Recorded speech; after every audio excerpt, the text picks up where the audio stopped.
Good morning, everyone. Welcome to Law News Network. I am Heather Hansen, and we have got a full day ahead for you. First of all, today we start the trial of John Valerio. John Valerio was convicted of murder in 1988 and sentenced to the death penalty. However, that sentence, the death penalty sentence, was overturned because of the jury instructions in that case. Therefore, a new trial has begun simply to determine whether or not John Valerio will face death. We'll be live in that courtroom. It's a Nevada case, and so that courtroom starts at 9 a.m. Nevada time, which is noon here in New York City. We will be taking that case live the minute that it begins. Speaking of the death penalty, there's a very interesting situation going on right now in Missouri. This is the case of Marcellus Williams, who was convicted of murder and sentenced to death. However, DNA evidence has since shown that it was inconsistent with his DNA, the DNA found on the weapon. He is scheduled to be put to death tonight at 6 p.m., and many are calling for clemency, speaking out to the governor and hoping that somehow Marcellus Williams will be given some clemency so that more investigation can be done in anticipation of that, whether or not he will be put to death. And then finally, we're going to continue to review the Stephen Jones case this morning. We have that case rescheduled for trial in October, and we started going through some of the evidence that the jury heard over the past few days. We're going to wind that up as the day today starts. But first, and most importantly, I have a great guest with me this morning. Michael Starr Hopkins is here with me today. He is a lawyer. He writes for the Huffington Post. He was a public defender here in Manhattan, and we see him a lot. We've had him here on the Law News before. Welcome, Michael. Hey, thanks so much for having me, Heather. Thank you for being here. There's a lot for us to talk about, and I know I threw some of this stuff at you last minute, but first I want to speak with you about the John Valerio case that we're starting here this afternoon. Because in that case, he was sentenced to death, and the charge the jury was given included the fact that if they found that the murder involved torture, depravity of mind, or mutilation, he could be sentenced to death. The Supreme Court, the Superior Court found that depravity of mind was too vague. Can you tell us a little bit about what that sort of means for this particular trial that starts today, that we're starting today? Well, because the courts actually had thrown out that standard, the Supreme Court went back and looked and said depravity of mind it's too subjective. We need an objective standard. So now what they're going to have to do is go back in front of the court and reprove the case and have to show that there were these extenuating circumstances and specifically show how these circumstances were met. And it really kind of changes the dynamic of the case. This case is an older case, and so trying to make sure that you have all the evidence and things like that, it does become more problematic. Yeah, that's a very good point. It definitely becomes harder for the lawyers and for the jurors. A little bit later this morning, we're going to speak to a jury consultant. But for lawyers, when you have such old evidence and missing witnesses, how does that affect the way you present your case and the evidence that you actually choose to put on? It makes it more difficult when you have to deal with things like chain of custody. So for those that don't know, every piece of evidence you have to show who handled it, when it was handled, make sure that it wasn't tampered with or contaminated. And so when you have evidence that's been sitting in evidence rooms for a long period of time, it makes that evidence more susceptible to challenges as to chain of custody. And with witnesses, and this is the big one, with witnesses, their memory over long periods of time often isn't as clear as it was in the first trial. And so witnesses are opened up to challenges, inconsistent statements, forgotten stories, things like that. And that really becomes challenging, not only for prosecutors, but for defense attorneys as well. Yeah, and the fact that some of these witnesses, the actual crime occurred in 1986. So some of these witnesses not only might not remember, but may no longer be with us. Absolutely. So, I was born in 1986. Oh my goodness. Yes, exactly. It's a little bit of time ago. Mm-hmm. The thing is, the question then becomes, do the attorneys actually make the choice of presenting this evidence via transcript, where they read in past testimony? And that has its own host of challenges, doesn't it? It does, because when you're reading in transcripts, it's hard to get the context of what happened. You know, when you have a witness on the stand, there's an emotional factor to that witness. You hear, you know, the pain or the fear that they were experiencing at that time, and that just can't be portrayed reading transcripts. It kind of has a monotonous tone to it when you're reading a transcript, and so that makes it more difficult as well. Yeah, that's one thing I will avoid like the plague is having to read in transcripts. You know, you can put people on the stand who are of the same age and gender and so forth as the person who actually was the witness and try to make it a little bit more exciting. But as you said, it's just not the same of that sudden aha moment where a witness says something that someone maybe doesn't expect. Now, and I just want to point one other thing out. When you're putting witnesses on the stand after such a long period of time, they don't look the same, they don't sound the same. And so, you know, in certain instances when you're talking about, I don't know, someone running away from a crime scene, or, you know, just things that may be a physical characteristic of the crime at that time, things have changed physically after such a long period of time, that kind of changes the narrative as well. Yeah, and that's a very good point, because here in a death penalty case, in this part of the case, they'll certainly be talking about aggravating factors and mitigating factors. And so 2 questions here. 1, do you expect John Valerio to testify in his own behalf? And 2, how will his age and the fact that he's much older than when he committed these crimes affect the jury's understanding of what happened here? You know, I think he will testify, because when you're looking at someone 30 years later, he's going to look older, he's going to sound older, and for a lot of juries, that you kind of get that grandfather effect, that, you know, how could someone who looks like this, who sounds like this, be capable of such a horrific crime? You know, when the trial initially happened, he was so much younger. Right. And so I think it feeds into that narrative that, you know, someone could be capable of that because physically and mentally, you know, they're a younger person. But as he ages now, I think age may actually be a helpful thing. Yeah, the other thing that's going to be very interesting about that is he's been in jail all of this time. And, you know, one of the things that we hope for when people are in jail is that there's some rehabilitation and some regret and some sense of maybe change. And so we may very well see a changed man testifying. The crime that he is convicted of, not accused of, but convicted of, is having stabbed a prostitute, I think it was 45 times. Yeah. So it's not as if this is a crime that is not, you know, it's certainly one that involves mutilation and involves terror, and it certainly is a very serious crime. So to see whether or not he expresses, if he testifies, some sense of regret and how those years may have changed him will be interesting. It will be. I had a client, one of my first trials was a guy who was alleged to have killed his mother, and I'll never forget, he had been in jail awaiting trial for 2 years. And in that time period, he had gone on medication, which changed his demeanor. And the medication also caused him to gain weight. And so when we got to trial, he looked completely different from the person that I had met during our intake.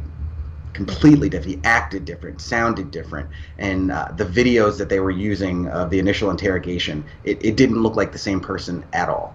Very good point. We see now on our screen a picture of John Valerio, so it'll be interesting to see how he has aged and what his appearance is, and I will be especially interested to see whether or not he testifies. If I represented him, I want to get your opinion, Michael. I think that it's a no-brainer to get him on the stand. What do you think?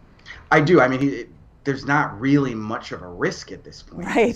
So much time, you know, death penalty case.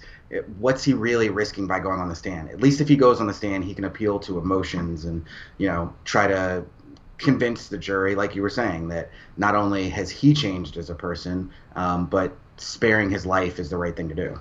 Let's talk a little bit about the other death penalty case that I mentioned this morning, and that is the case of Marcellus Williams. He is scheduled to be executed tonight at 6 o'clock in Missouri by lethal injection, and the case has been an interesting one. He, he was convicted of murdering, let me look up her name and make sure that I get it right, Leisha Gale, who was a reporter in 1998, and since her murder, they have actually performed, at the time of his conviction, they did not perform DNA analysis of the knife. They have since done so, but he was convicted based on 2 informants, a jailhouse snitch and a girlfriend of his who also said that he had confessed. And so he was convicted based on that. But recently, I think in 2015, they went back and checked the DNA on the knife, and that DNA does not match Marcellus Williams' DNA. On top of that, there was a bloody footprint found at the scene. That footprint did not match not only Williams' size of feet, but also his shoes. There was hair and hair and skin found under the victim's fingernails, did not match Marcellus Williams. And there were some hairs found at the scene that did not match Marcellus Williams. And yet, here we are with the threat of him being executed tonight. What do you think? What do you think will happen here, Michael? And also, what do you think about these issues globally as we look at these death penalty cases? You know, I really hope that the courts step in, or the governor steps in and stops this death penalty from going forward. You know, the death penalty, it's such a controversial thing outside of cases like this. But when you look at the death penalty in cases where it's all based on... Oh, freezing? I think we lost Michael. We're going to see if we... Okay, we'll see if we can get Michael back, because I would like to get his thoughts on this Marcellus Williams case. It is something that we're going to talk about in a little bit later on this morning at around 10:30. We're going to have a death penalty lawyer on with us to talk with us about the Valerio case, but also the Marcellus Williams case. There's a lot of information out there about that case. People are asking for those of you that are opposed to him being put to death to reach out to the governor, Eric Greitens, or to tweet and or call the offices. There's a lot to be discussed here. There's a lot to sort of investigate, and we'll talk about that a little bit more at 10:30 with our death penalty lawyer, who's going to be on with us live. In the meantime, though, before we get to Stephen Jones clips, I do want to tell you a little bit about a special that we're going to have on tomorrow. Tomorrow at noon, our own Dan Abrams will be hosting a special asking the question, is there valid legal evidence to support this idea that some are throwing around that we should impeach President Donald Trump? Dan's going to have some really fabulous guests on to debate that issue and look into whether or not there is legal evidence to support this argument that many have made.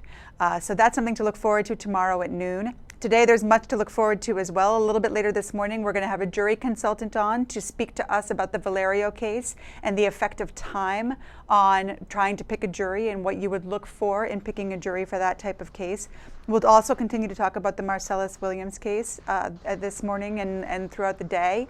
And we will be carrying the Valerio case live the minute that it becomes live in that Nevada courtroom.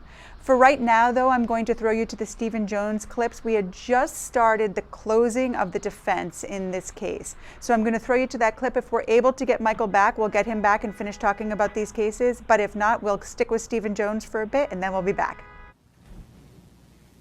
You don't need a weapon in your hand to be a threat to someone's life, especially if your BAC is a .285, you have Xanax in your system, and you're charging downhill at somebody. Especially if you're tackling someone on hard pavement, trying to get their gun. Stephen waited until the last moment before he pulled the trigger on the shots that hit Mr. Brew. You heard from the medical examiner that Mr. Brew was within 2 feet. You know from the measurements that they took. Well, that was quick, ladies and gentlemen. We were able to get Michael back, and I wanted to let him finish his thoughts about this Marcellus Williams death penalty case. Absolutely.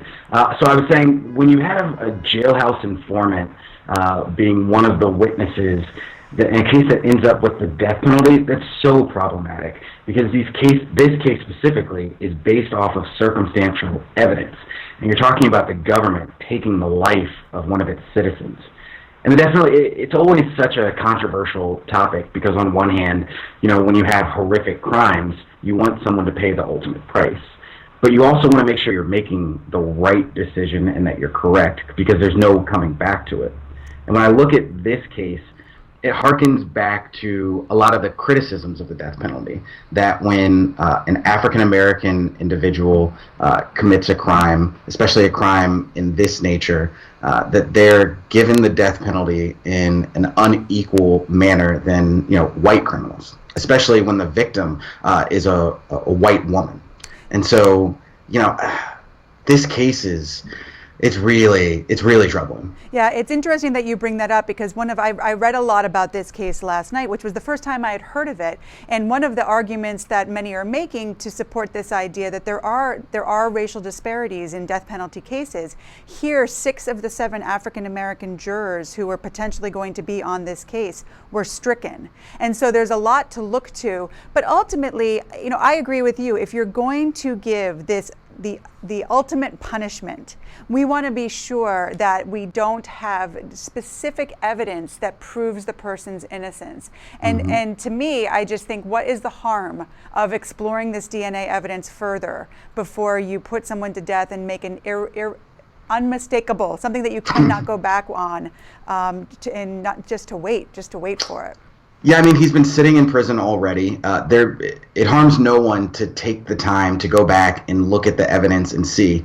And, I'd also be interested to see whether or not there were Batson challenges during the jury selection, because having all those black jurors stricken in Missouri, especially, I would be really interested to see what kind of constitutional arguments there were there. Yeah, and let's remind our audience what Batson challenges are. Those are challenges that you can make if you believe the other side is striking jurors based solely on race, would be the situation in this case. So I think you're right. I would be surprised if that had not been taken up as part of the appellate process, and it wasn't part of the write-ups that you see about this case. There are some interesting things about this case.